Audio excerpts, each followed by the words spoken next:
Hi friends, ഞാൻ അടുക്കളയിൽ കയറുമ്പം അന്നേരം തീരുമാനിക്കുന്നതാണ് എൻ്റെ റെസിപ്പി. ഇന്നിപ്പം വേവിച്ച കുറച്ച് ഗ്രീൻ പീസ്, അതിൻ്റെ കൂട്ടത്തിൽ കുറച്ച് സവാളയും കൂടെ ചേർത്തിട്ടാണ് ഞാൻ വേവിച്ചിരിക്കുന്നത്. കുറച്ച് ഉപ്പും ചേർത്തായിരുന്നു.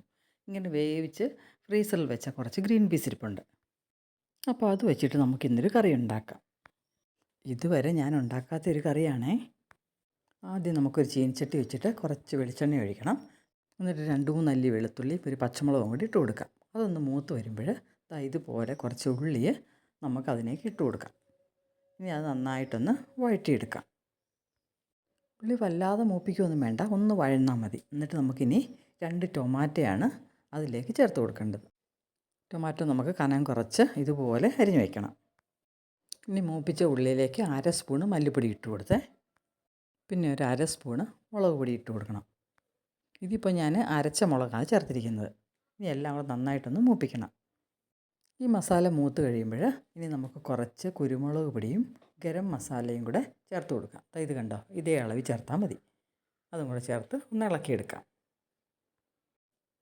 ഇനി ഇതിലേക്ക് അരിഞ്ഞു വെച്ചിരിക്കുന്ന ഈ ടൊമാറ്റോ നമുക്ക് ചേർത്ത് കൊടുക്കണം. എന്നിട്ട് കുറച്ച് വെള്ളവും കൂടി ഇട്ട് നന്നായിട്ട് ഇളക്കി, കുറച്ച് വെള്ളം ഒഴിച്ചു കൊടുത്താൽ മതി. നന്നായിട്ട് ഇളക്കി അടച്ചു വെച്ച് വേവിക്കണം. പിന്നെ ഇതിലേക്ക് ഞാൻ കുറച്ച് കറിവേപ്പിലയും പുതിനയിലയും ചേർത്ത് കൊടുക്കുന്നുണ്ട്. ഇത് വേണം നിർബന്ധമൊന്നുമില്ല. കറിവേപ്പിലയും പുതിനയിലയൊക്കെ ബോഡിക്ക് നല്ലതാണല്ലോ, അതുകൊണ്ട് ചേർത്ത് കൊടുക്കുന്നതാണ്. ഇനി എല്ലാം ചേർത്ത് ഇളക്കി ആ വെള്ളം വന്നു കഴിയുമ്പോൾ നമുക്കിത് ആറാൻ വയ്ക്കാം. ആറിയിട്ട് വേണം ഇത് അരച്ചെടുക്കാൻ. ഇനി ഇതിലേക്ക് ഞാൻ ചേർത്ത് കൊടുക്കുന്നത് കണ്ടോ, ഇതാണ് പനീറാണ്. ഇത് ഞാൻ വീട്ടിൽ തന്നെ ഉണ്ടാക്കിയ പനീറാണ്. അത് ഏകദേശം ഒരു 1-1.5 ടേബിൾ സ്പൂൺ കാണും. നമുക്ക് ഇതും കൂടെ ഇതിൻ്റെ കൂട്ടത്തിൽ ചേർത്ത് കൊടുക്കാം. ഇത് വേവിക്കൊന്നും വേണ്ട, ജസ്റ്റ് ഒന്ന് ഇളക്കി കൊടുത്താൽ മതി. ഇനി ഇത് നമുക്ക് മിക്സിയിൽ ഇട്ട് നല്ല വെണ്ണ പോലെ അരച്ചെടുക്കണം. അതിൻ്റെ കൂട്ടത്തിൽ ഈ ടൊമാറ്റോയുടെ പുളി ക്രമീകരിക്കാൻ വേണ്ടിയിട്ട് കുറച്ച് പഞ്ചസാരയും കൂടെ ചേർത്ത് കൊടുത്തിട്ടുണ്ട്. ഇനി ഈ കൂട്ട് നമുക്ക് നല്ല വെണ്ണ പോലെ മിക്സിയിൽ അരച്ചെടുക്കാം. ഇത് കണ്ടോ, ഞാൻ അരച്ചെടുത്തിട്ടുണ്ട്. ഇനി നമ്മൾ വെച്ചിരുന്ന ആ ഗ്രീൻ പീസ് കുറച്ച് സവാള ചേർത്തിട്ടാണ് വേവിച്ചത്. ഉപ്പും ചേർത്തിട്ടുണ്ട്. അത് ചീനിച്ചട്ടിക്കകത്തോട്ട് ഇട്ടിട്ട് നമ്മൾ ഈ അരച്ച് വെച്ചിരിക്കുന്ന മസാല അതിലേക്ക് ചേർത്ത് കൊടുക്കാം. 2 കപ്പ് കുതിർത്ത ഗ്രീൻ പീസ് വേവിച്ചപ്പോൾ ഞാൻ വലിയൊരു സവാളയാണ് ചേർത്ത് കൊടുത്തത്. ഇനി എല്ലാം കൂടെ ഇളക്കി നമ്മുടെ ആവശ്യത്തിനനുസരിച്ചുള്ള ചാറ് പരുവപ്പെടുത്തണം. കുറച്ച് തിക്കായിട്ടിരിക്കുന്നതാണ് നല്ലത്. ഉപ്പൊക്കെ പാകമാണോ എന്ന് നോക്കിയിട്ട്, അധികം തിളയ്ക്കണ്ട, ഒന്ന് ചൂടായാൽ മതി നന്നായിട്ട്. എന്നിട്ട് നമുക്ക് വാങ്ങാം.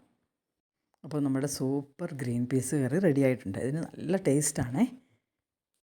ഈ രീതിയിലൊരു മട്ടർ പനീർ കറി നിങ്ങൾ കഴിച്ചിട്ടുണ്ടാവില്ല അല്ലേ? ഇനി വാങ്ങി വെച്ചിട്ട് നമുക്ക് കുറച്ച് കസൂരി മേത്തിയും കൂടെ ഇതിൻ്റെ മുകളിൽ തൂവി കൊടുക്കണം. ഇപ്പോൾ കറി റെഡി ആയിട്ടുണ്ട്. സൂപ്പർ ടേസ്റ്റാണ് ഈ കറിക്ക് കേട്ടോ. അപ്പോൾ എല്ലാവരും അടുത്ത തവണ ഗ്രീൻ പീസ് കറി ഉണ്ടാക്കുമ്പോൾ ഇതുപോലെ ഉണ്ടാക്കി നോക്കണം. ചപ്പാത്തിക്കോ പൂരിക്കോ അതല്ലെങ്കിൽ നാനോ അങ്ങനെ എന്തിനു വേണമെങ്കിലും പറ്റുറയ്ക്കോ ഒക്കെ വേണം നമുക്ക് ഇതുപോലെ ഉണ്ടാക്കിയെടുക്കാം. ഗ്രീൻ പീസ് വേവിച്ചത് ഫ്രിഡ്ജിൽ ഇരിപ്പുണ്ടെങ്കിൽ വളരെ ഈസി അല്ലേ? അപ്പോൾ വീഡിയോ ഇഷ്ടപ്പെട്ട എല്ലാവരും ലൈക്ക് ചെയ്യണേ, ഷെയർ ചെയ്യണം, സബ്സ്ക്രൈബ് ചെയ്യാത്തവർ സബ്സ്ക്രൈബ് ചെയ്യണം. ബൈ.